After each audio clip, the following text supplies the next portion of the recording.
Selamat pagi, perkenalkan nama saya Alwin Priyamanhulu, NIM 48 2017 013 dan teman saya. Nama saya Asaya Enokombong, NIM 48 2019 012. Di sini kami membahas tentang pendidikan jasmani, olahraga dan kesehatan serta rekreasi. Baik, yang pertama yaitu pendidikan jasmani. Pakar-pakar di dunia pendidikan seperti Rousseau, Pestologi, Basedau, Hernat, dan Froebel menyatakan bahwa pendidikan jasmani harus memiliki tujuan yang sejalan dengan tujuan pendidikan, memberi kontribusi yang sangat berharga dan memberikan inspirasi bagi kesejahteraan hidup manusia. Makna yang terkandung dalam pendidikan jasmani tidak sekedar pendidikan yang bersifat fisikal atau aktivitas fisik, tetapi lebih luas lagi berkaitan dengan tujuan pendidikan secara menyeluruh serta memberikan kontribusi terhadap kehidupan individu.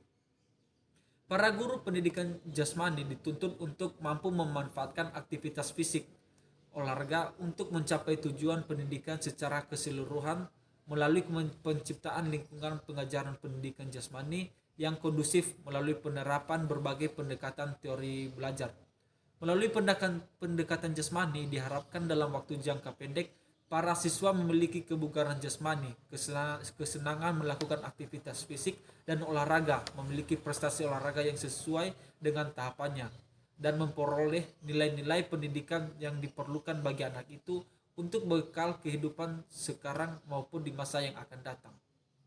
Permasalahannya yang pertama, terjadinya ketimpangan dalam penekanan dimensi kemanusiaan yang dikembangkan. Artinya, selama ini bermain lebih menekankan pada pengembangan dimensi psikomotorik, sementara dimensi kognitif dan efektif terabaikan. Yang kedua yaitu proses pembelajaran kental dengan sistem yang mekanistik dan reduksionik. Peserta didik lebih banyak diperlakukan ibarat sebuah mesin reaksi atau sebuah benda mati yang proses hidupnya tergantung pada elemen-elemen di luar dirinya. Padahal peserta didik adalah pribadi yang hidup, dinamis, integralistik, dan potensial imbasnya pembelajaran terjadi lebih ketat dan terstruktur. Adanya aliansi isi kurikulum atau bahan ajar, artinya isi kurikulum yang kurang relevan dengan kebutuhan peserta didik dan masyarakat. Yang keempat yaitu interaksi proses pembelajaran bersifat monolog, artinya peserta di mana hanya duduk manis mendengarkan gurunya menyampaikan materi pembelajaran atau hanya melaksanakan aktivitas jasmani sesuai dengan instruksi dari guru. Baik, selanjutnya akan dibahas oleh teman saya Reno. Yang kedua adalah olahraga.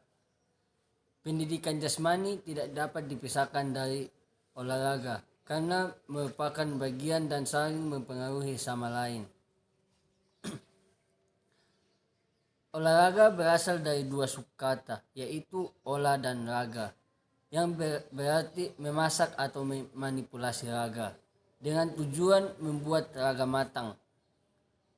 Olahraga digunakan untuk segala jenis kegiatan fisik yang dapat dilakukan di darat, di air maupun di udara. Kemal dan Supandi mengungkapkan beberapa definisi olahraga ditinjau dari kata asalnya. Yang pertama, disport atau disporter, yaitu bergerak dari satu tempat ke tempat lain atau menghindarkan diri. Olahraga adalah suatu permulaan dari dan menimbulkan keinginan orang untuk menghindarkan diri atau melibatkan diri dalam kesenangan. Yang kedua, file sport.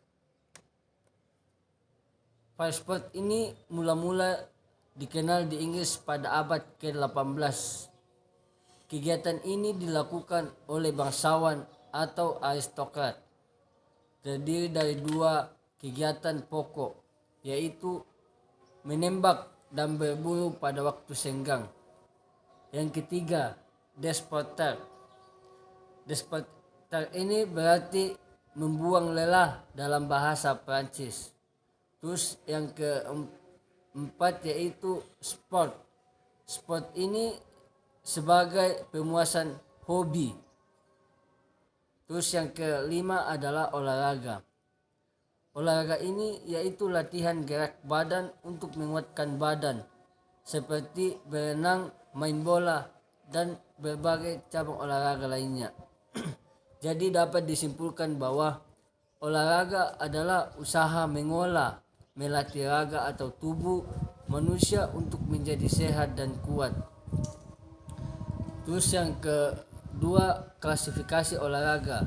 Ada dua, yaitu yang pertama olahraga pendidikan.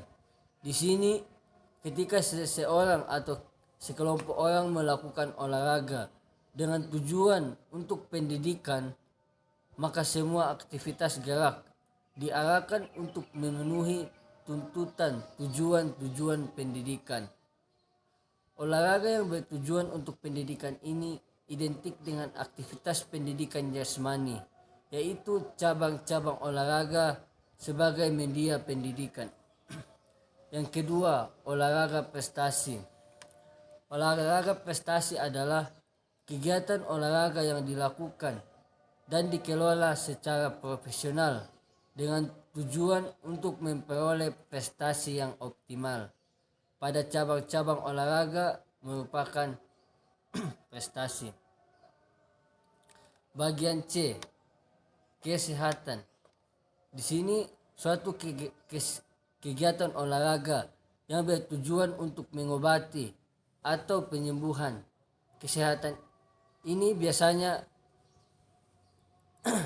dikelola oleh tim medis dan hanya untuk kelompok tertentu seperti penderita penyakit jantung koroner, penderita asma, penyembuhan setelah cedera, dan penderita penyakit lain yang dianjurkan oleh dokter.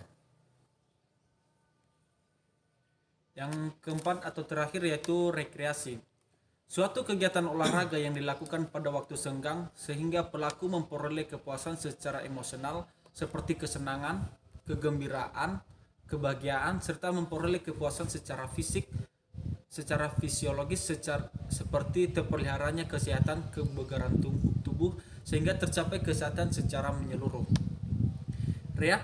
Rekreasi merupakan kegiatan positif yang dilakukan pada waktu senggang dengan sungguh-sungguh dan bertujuan untuk mencapai kepuasan.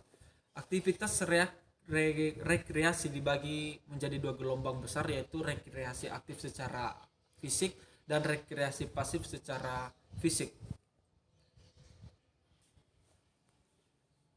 Baik, terima kasih atas presentasi kami pada pagi hari ini.